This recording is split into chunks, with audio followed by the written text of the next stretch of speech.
Chairperson of Finance Commission Arvind Panagariya, he spoke exclusively to NDTV on electoral bonds, FDI inflows and much more. Listen in.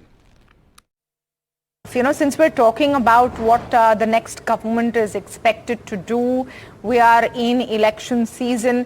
I have to ask your view about the whole electoral bonds business. The Supreme Court has, of course, now ensured that it's no longer a function. Corporate India is wondering what comes out when on Thursday we will know those unique numbers. There's a debate on right now whether this will bring back black money, whether it was fair that voters don't know who's donating to whom. I was keen to know your take.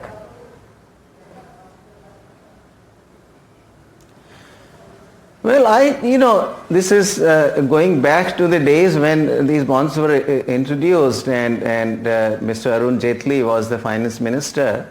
And I generally found his argument reasonably persuasive that, look, on what previously existed, and we are back to that state now after the bonds have been withdrawn, meaning, further issuance of the bonds has been withdrawn.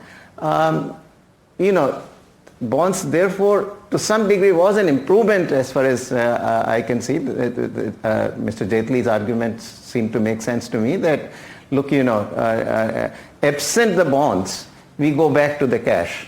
And the bonds were an attempt to solve that problem, that at least, this would persuade, this would encourage the corporations to report what they are donating. So to that extent, even though that is only half transparent, the bonds would reduce the role of black money. This will all be, any money that comes through the bonds is money that is accounted for. It appears on the accounts of the corporations who are making the donations, whereas, absent these bonds, when donations are made on cash, they are not on their accounts. They're not on anybody's accounts.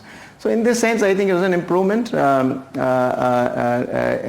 we will therefore end up back to where we were before these bonds were introduced. Now, can this lead to a situation in which we get transparency on both sides, so that who donated to whom and how much? That will of course be ideal. But I think that still looks to me like for the time being it's a bit of a distant possibility.